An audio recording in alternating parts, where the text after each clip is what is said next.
నమస్తే,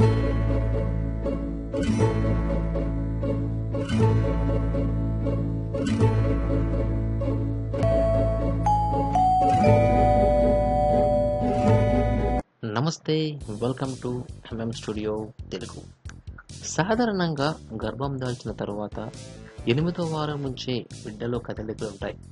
అయితే తల్లి వాటిని 19 నుంచి 20 వారాల ప్రెగ్నెన్సీలో అనుభూతి చెందుతుంది.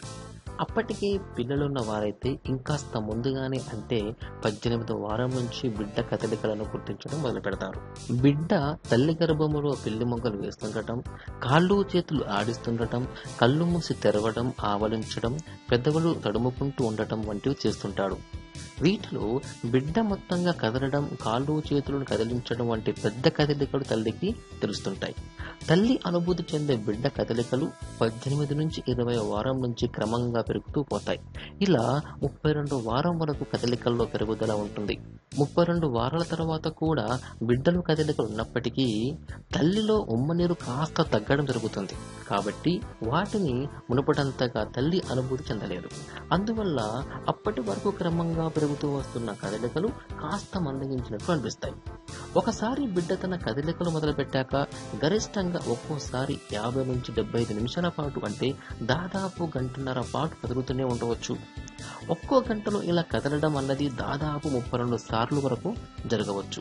తొలిసారి బిడ్డ కదలికను అనుభూతి చెందడాన్ని ఇంగ్లీష్లో క్విక్నింగ్ అంటారు.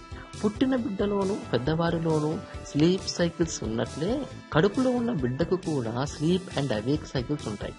తల్లి కడుపులోనే బిడ్డ దాదాపు 60 నుంచి 90 నిమిషాల పాటు నిద్రపోయి ఆ తర్వాత మేలుకొని కాసేపు ఆడుకొని మళ్ళీ పడుకుంటూ ఉంటుంది. ఇలా రోజులు చాలా స్లీప్ సైకిల్స్ ఏర్పడుతూ ఉంటాయి. ఇది కడుపులో బిడ్డ నిద్రపోవడం, నిద్ర లేవడం ప్రక్రియలోని ప్రత్యేకత.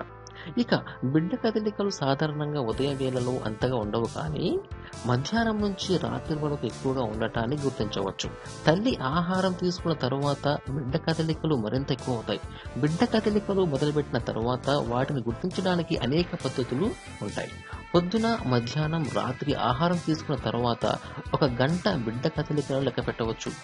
గంటకు 3 చొప్పున రోజు మొత్తం మీద 10 సార్లు బిడ్డ కదులుతూ ఉంటే కడుపులోని బిడ్డ ఆరోగ్యంగా ఉన్నట్లు పరిగణిస్తారు. ఒకవేళ బిడ్డ కదలికలను 7-8 నెలల మధ్య సమయంలో తల్లి అంతగా గుర్తించకపోతే ఆ విషయాన్ని డాక్టర్కు చెప్పాలి. గర్భవతులు తరచూ డాక్టర్ కలుస్తూ ఉంటారు కాబట్టి డాక్టర్లు బిడ్డ కదలికలను ఎప్పటికప్పుడు గమనిస్తూ ఉంటారు. కాబట్టి ఈ విషయంలో తల్లులు దిగులు పడటము, ప్రత్యేకంగా గమనించడము చేయవలసిన అవసరం లేదు. గర్భవతులు తరచూ డాక్టర్ను కలుస్తూ ఉంటారు కాబట్టి డాక్టర్లు బిడ్డ కదలికలను ఎప్పటికప్పుడు గమనిస్తూ ఉంటారు. కాబట్టి ఈ విషయంలో తల్లులు దిగులు పడటము, ప్రత్యేకంగా గమనించడము చేయవలసిన అవసరం లేదు. హ్యాపీగా ఆహారం తీసుకుంటూ, సుఖంగా హ్యాపీగా రోజువారీ కార్యక్రమాలు చేస్తూ, రోజువారీ మెడిసిన్స్ తీసుకుంటూ, మంచి పౌష్టికాహారం తీసుకొని హ్యాపీగా ఉండొచ్చు అనమాట. ఓకే ఫ్రెండ్స్, ఈ వీడియో మీకు నచ్చినట్లయితే షేర్ చేయండి, లైక్ చేయండి, కామెంట్ చేయండి. అదేవిధంగా ప్లీజ్ నా ఛానల్ని సబ్స్క్రైబ్ చేయండి.